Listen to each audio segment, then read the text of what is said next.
Prologue: the horse was called Sovereign, and he had destroyed 11 riders in 2 years. Not killed. Destroyed in the specific, humiliating way that a 17-hand stallion with a genius-level survival instinct and a profound distrust of humans could destroy a person's confidence, and occasionally, their collarbone. He had thrown the king's master of horse into a water trough. He had bitten the chief equerry so precisely that the man still flinched near the stables 8 months later. He had learned to unlock his own stall, had developed an apparent understanding of human scheduling that allowed him to escape at maximum inconvenience intervals, and had once been found standing calmly in the council chamber at dawn, having navigated 3 corridors and 2 locked doors through methods that no one could explain, and that the stable staff attributed to demonic intelligence. Alpha King Alaric Stormvane had purchased Sovereign 18 months ago from a breeder who described him as spirited, which was the equine equivalent of calling a hurricane breezy. Alaric was an excellent horseman, arguably the finest in the Stormvane territories, and he had approached Sovereign with the confidence of a man who had never met a horse he could not ride.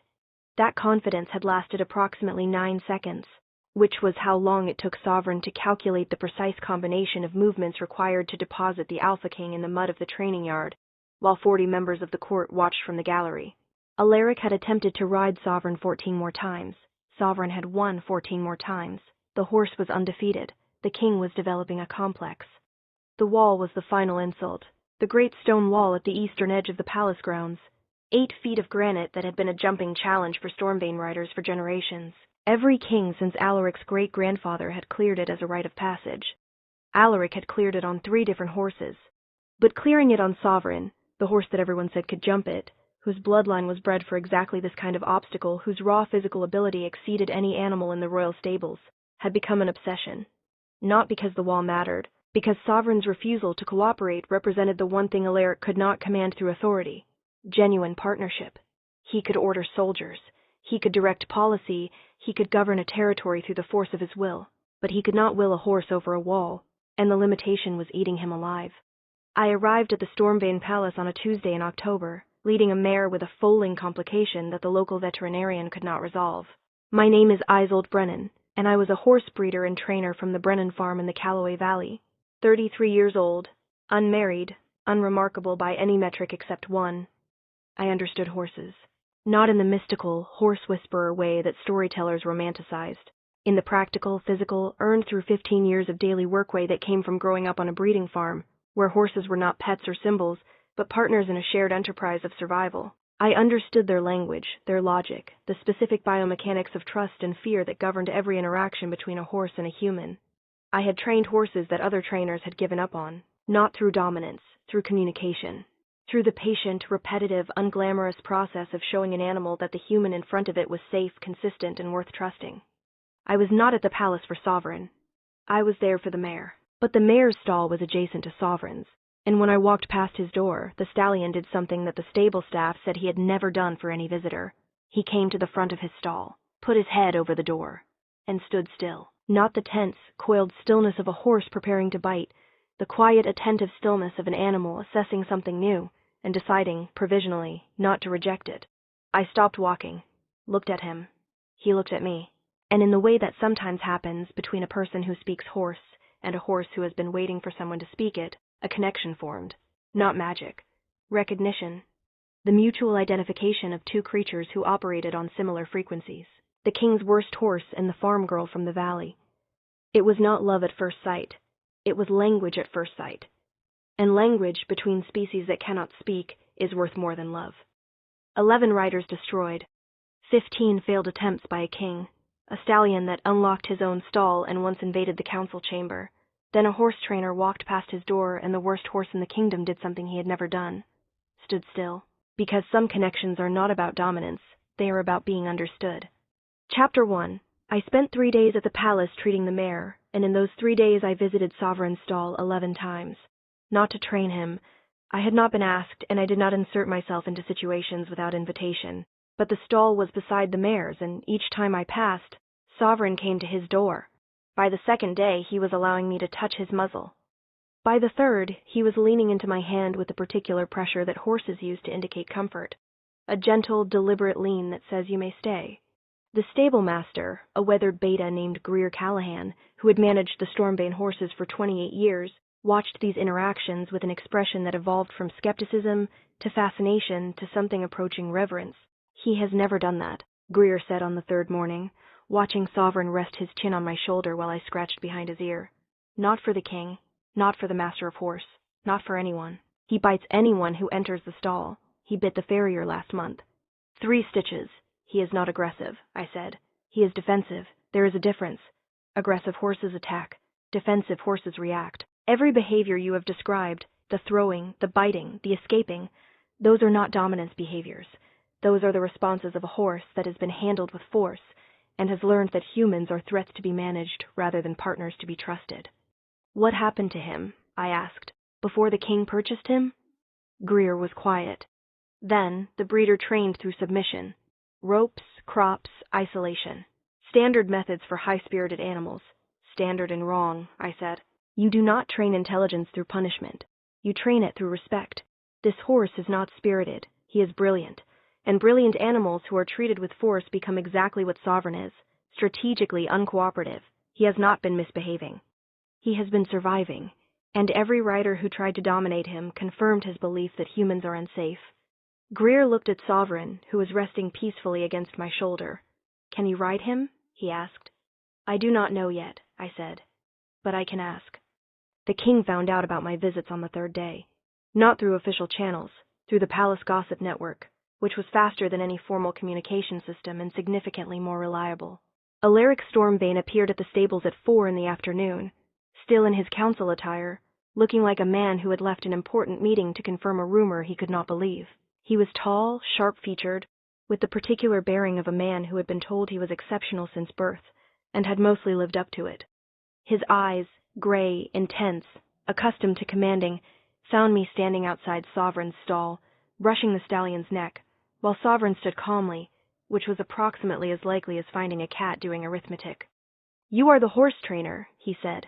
I am the horse breeder, I corrected. The training is a secondary skill. And you have been handling my horse. Visiting your horse, I corrected again. Handling implies work. I have been standing near him, and he has been choosing not to kill me. These are different activities. He stared at me with the expression of a man who was not accustomed to being corrected and was not certain whether he found it offensive or interesting. I have been trying to ride that horse for 18 months, he said. I have the best trainers in the territory, military equestrians, Olympic-level riders. He has defeated all of them.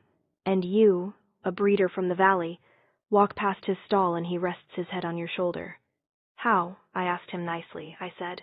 He blinked. You asked him. I communicated through body language, scent, and spatial awareness that I was not a threat. Horses do not understand words. They understand intention. Every person who has entered this stall in 18 months has entered with the intention of controlling him. I entered with the intention of meeting him. He can tell the difference. So can most animals. Humans are the only species that confuses dominance with communication. The king arrived expecting a trick, found a woman correcting his vocabulary and a stallion resting his chin on her shoulder. I asked him nicely, she said. He did not know whether to be offended or fascinated. He settled on both. Chapter 2. The challenge was issued the next morning. Alaric appeared at the stables with his riding gear and the particular energy of a man who had spent the night forming a plan he considered brilliant. He was flanked by Greer, Commander Sable Okafor, his head of security who attended most things because she did not trust anyone, and Lord Jasper Hale, the master of horse, who still flinched near Sovereign's stall and was clearly hoping to witness someone else suffer for a change. Miss Brennan, Alaric said with formal precision, I would like to propose a challenge. I was mucking out the mare's stall. Your Majesty, I have manure on my boots and a foaling complication to manage. I am not in a challenging mood. Nevertheless, he smiled, a competitive, sharp smile that I would later learn meant he was enjoying himself and was about to make someone's life significantly more interesting. Ride Sovereign. In the training yard. In front of the court. If you can stay mounted for one full circuit of the yard, something no rider has accomplished in 18 months, I will pay you 10 times your normal training fee and give you first pick from the next royal foal crop. And if I cannot, then you admit that the horse is unrideable, and I stop losing sleep over a 17-hand tyrant who has personally embarrassed me 15 times. I leaned on my shovel. There is a third option, I said. What? I ride Sovereign for one full circuit, then I jump the eastern wall. The yard went silent. Greer made a sound like he had been punched. Lord Hale went pale. Even Commander Okafor, who was professionally unflappable, raised an eyebrow. The eastern wall, 8 feet of granite, the Stormbane rite of passage, had not been attempted on Sovereign because no one could stay on Sovereign long enough to reach the wall, let alone jump it. The wall was Alaric's obsession, the challenge he had been unable to complete on the one horse capable of completing it, and I was offering to do it on my first ride. Alaric studied me with the reassessing gaze of a man recalculating his opinion. You are very confident for a woman who has never sat on this horse. I am very informed, I corrected. I have spent 3 days reading him. He is physically capable of clearing that wall by a significant margin. His conformation is exceptional, his hindquarter power is massive, and his bloodline was bred for exactly this obstacle. The reason he has not jumped it is not ability. It is trust. He does not trust any rider enough to commit to an 8-foot obstacle at speed.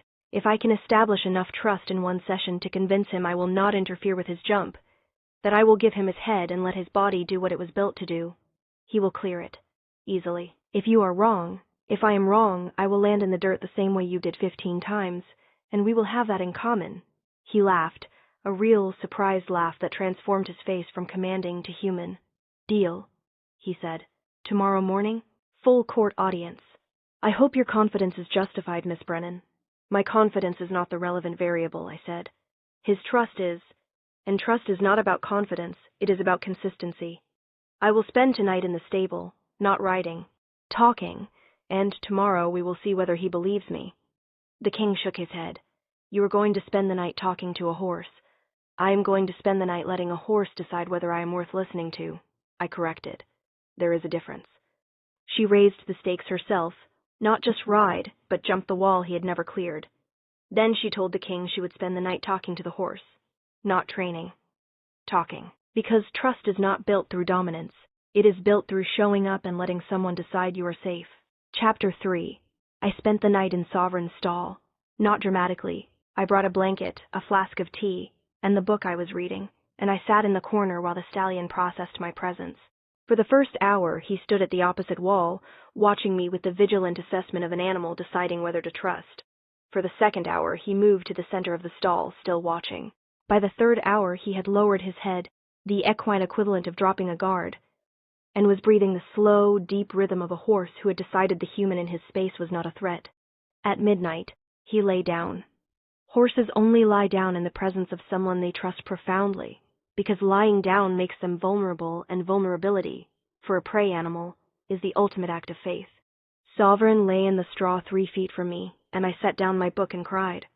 Not from sadness, from the overwhelming privilege of being trusted by a creature that had been given every reason not to trust. Every trainer who had forced him, every rider who had dominated him, every human who had treated his intelligence as defiance rather than communication, he had survived all of it, and was still capable of lying down beside a stranger because she had asked nicely and meant it. The resilience of that was staggering. In the morning, with the entire court assembled in the gallery, and Alaric standing at the rail with the controlled tension of a man watching either his obsession being fulfilled or his reputation being destroyed, I entered the training yard with Sovereign. I had saddled him in the stall, slowly narrating each step, letting him see and smell every piece of equipment before it touched him. He accepted the tack without resistance, not because I had broken his resistance, because I had not activated it. There was no force to resist against, just a woman putting a saddle on a horse and explaining what she was doing, as if his understanding mattered, because it did. I mounted from a block rather than the ground because Sovereign was tall and I was not, and because launching yourself onto a nervous horse from below is the equine equivalent of a jump scare, and I was not about to undermine 6 hours of trust building with a clumsy mount. I settled into the saddle. Sovereign stood still. 200 people in the gallery held their breath. Alaric's hands tightened on the rail, and I squeezed my legs gently, the lightest possible cue, a suggestion rather than a command, and Sovereign walked forward. The circuit of the yard took 4 minutes. 4 minutes of the worst horse in the kingdom walking, trotting, then cantering with a woman on his back who was not fighting him, not gripping, not communicating fear or dominance through her body. I rode the way my mother taught me before she died, with my hips following the horse's motion, my hands light on the reins, my weight balanced over his center of gravity so that carrying me required no adjustment, no compensation, no effort. I was not riding him. I was traveling with him. The difference was everything.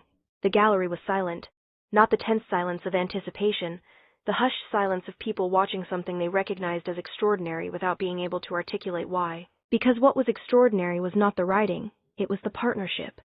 Two beings moving in complete synchronization, communicating through pressure and release, and the invisible language of bodies that trust each other. Then I turned, sovereign, toward the wall, the 8-foot granite barrier at the eastern edge, the obstacle that 15 riders had failed to reach and one king had dreamed of clearing. I felt Sovereign see it. The slight lift of his head, the gathering of his hindquarters, the instinctive assessment that horses perform in milliseconds. Can I clear this? He could. I knew he could. He knew he could. The only question was whether he trusted me enough to commit. I leaned forward, gave him his head, released the reins to let him judge the distance himself, trusting his body the way I was asking him to trust mine. And I whispered, because horses feel vibration even if they do not understand words, "I've got you." Sovereign launched. The power of a 17-hand stallion at full gallop committing to an 8-foot jump is a force of nature, a vertical explosion of muscle and momentum that defies the physics of an animal that large becoming airborne. He cleared the wall by 18 inches. Not scraping, not struggling, soaring, with the effortless grace of a horse finally doing the thing he was built to do, freed from the weight of 18 months of humans who tried to force him over instead of asking him to fly. We landed on the other side and he cantered 3 strides and stopped, calm, collected, breathing hard but not stressed. I sat on his back on the other side of the wall that the Alpha King had never cleared, and I pressed my face into his mane and said, "Good boy. That is all. Good boy." 200 people erupted. She spent the night in his stall. He lay down beside her, the ultimate act of trust from a prey animal. In the morning, she rode the horse no one could ride, jumped the wall no one could clear, and landed on the other side with 2 words. Good boy. 200 people erupted. The king had not moved from the rail. Chapter 4. Alaric was waiting when I rode Sovereign back through the gate. The court was still buzzing, the gallery alive with the particular energy of people who had witnessed something they would retell for years. But Alaric was quiet. He stood at the gate with his hands at his sides and an expression I could not read, not the competitive disappointment of a man who had been outdone, not the calculating assessment of a king evaluating a useful asset. Something more personal. Something that looked, if I was reading it correctly, like the expression of a man who had just had his entire understanding of something fundamental rearranged. I dismounted and led Sovereign to where Alaric stood. The stallion, the horse that had bitten, thrown, and humiliated every human who approached him, walked beside me on a loose lead and stopped when I stopped, standing calmly beside the king he had defeated 15 times. Alaric looked at the horse, then at me, then back at the horse. "You cleared the wall," he said. "He cleared the wall," I corrected. "I was a passenger. He chose to jump. I chose to let him. That is partnership, not riding." He was quiet. Then, "I have spent 18 months trying to force that horse to do what you accomplished in one night by sitting in his stall and reading a book. What does that tell you?" "That force does not work," I said. "On horses or on people? Sovereign is not your enemy. He is a brilliant animal who is taught by humans that cooperation means submission. You cannot command trust. You can only offer consistency and wait for it to be returned." He studied me with those gray eyes, and I saw the recalculation happening. Not about the horse, but about me. About the assumptions he had made when a valley breeder walked into his stables and corrected his vocabulary and spent the night talking to a stallion. "Stay," he said, not as a command, as a request, the first I had heard from him that sounded genuinely uncertain, not for the horse. He stopped, reconsidered, restarted. "I would like you to stay, at the palace, as Royal Equestrian Advisor, or as whatever title justifies keeping you here so I can learn how you do what you do, how you communicate without force, how you build trust with a creature that has every reason not to give it." He paused. "I am not just talking about horses." "I know," I said. He met my eyes. The competitive energy he had brought to the stables that morning was gone. In its place was something more vulnerable, the expression of a man who was very good at commanding and very bad at asking, who had just watched a woman accomplish through patience what his power could not touch, and who was beginning to understand that the lesson was not about horses at all. She corrected him one last time. He cleared the wall. I was a passenger. The king who had spent 18 months forcing saw a woman succeed through asking. And the lesson was not about horses. He knew it. She knew it. The horse probably knew it too. Chapter 5. I stayed. Not because a king asked, because the work was worth doing. Sovereign needed continued rehabilitation, and the royal stables housed 14 other horses with behavioral issues rooted in the same force-based training methods that had damaged him. I restructured the stable program from the ground up, replacing dominance-based techniques with communication-based ones, retraining the stable staff in equine body language, establishing protocols that prioritized partnership over submission. Greer Callahan, the stable master, became my fiercest ally after watching Sovereign transform from the palace terror to the horse who followed me around the yard like a very large dog, and once fell asleep standing up while I braided his mane. Alaric and I circled each other for 3 months with the cautious assessment of two creatures who were interested but not yet willing to commit. He visited the stables daily, not to ride initially, but to watch me work, to study the methods that had succeeded where his force had failed. He asked questions with the genuine curiosity of a man unlearning a lifetime of assumptions about power and control. Why do you let him choose? Because choice produces cooperation. Compliance produces obedience. Cooperation lasts. Obedience lasts until the moment the force is removed. He applied these observations to his governance. I watched it happen in real time, the king who had ruled through authority beginning to experiment with consultation, with patience, with the revolutionary concept of asking rather than telling. His council was bewildered, his territory thrived. He kissed me in the stable on a Thursday. Not a strategic kiss. A clumsy, honest, slightly panicked kiss from a man who had been circling for 3 months, and had run out of patience. We were discussing hoof care, which is not typically a romantic subject. But his hand was on the stable door, and my hand was on the same stable door, and the proximity combined with 3 months of intellectual attraction produced a kiss that tasted like hay and honest intention. Then, Sovereign nudged him in the back so hard he stumbled into me, which either meant the horse approved, or the horse was asserting territorial dominance over his favorite human. I chose to interpret it as approval. He proposed 6 months later, in the field beyond the eastern wall. We were riding together, him on his usual horse, me on Sovereign, who had become so calm under my care that visiting diplomats frequently mistook him for a different animal. We had just cleared the wall side by side, Alaric on his horse, me on Sovereign, and the joy of it, the shared flight, the wind and the height and the landing together on the other side, made him pull up beside me and say, "Marry me, Isolde.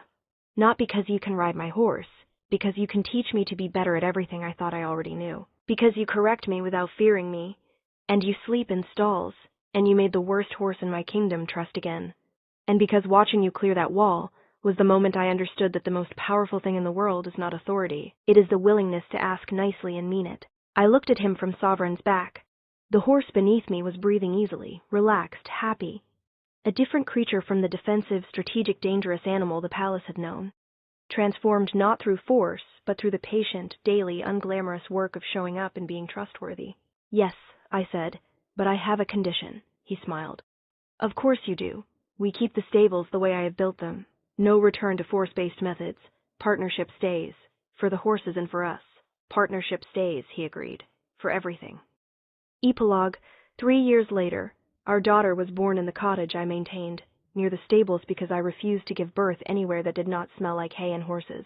And because Sovereign's stall was 12 steps from my door and the sound of him breathing was the most soothing thing I knew, we named her Greer, after the stable master who had become family, and who cried when he heard and pretended it was allergies and fooled absolutely no one. Greer Jr. had her father's gray eyes and my hands, strong, capable, already reaching for everything within grasp, and a temperament that the midwife described as determined, which was a professional euphemism for stubborn beyond reason. Sovereign lived to 22, which was old for a stallion of his size, and spent his final years as the gentlest horse in the royal stables. Children rode him. Visiting dignitaries rode him. He stood patiently while small humans braided his mane with wildflowers and gave him entirely too many apples. The horse that had destroyed 11 riders became the horse that taught 100 children to love riding, because trust, once established, does not reverse. It deepens. It becomes the foundation on which everything else is built. When he died, on a spring morning in the field beyond the eastern wall, Alaric and I were with him. The king who had once tried to force a horse over a wall sat in the grass beside the animal that had taught him more about leadership than any advisor, any war, any political crisis. And he wept. Not for the horse. For everything the horse had represented, the lesson that power is not control, that authority is not dominance, and that the strongest bond in the world is the one an animal gives you when it decides, freely and without coercion, that you are worth trusting. The wall still stands at the eastern edge of the palace grounds, 8 feet of granite. Our daughter cleared it for the first time at 14. On a mare, she had trained herself using the methods I taught her. Communication, the radical act of asking rather than telling.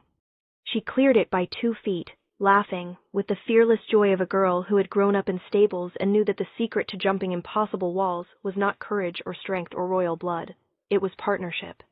And partnership, her mother had taught her, begins when you walk into a stall, sit down in the straw, and let someone decide you are worth trusting.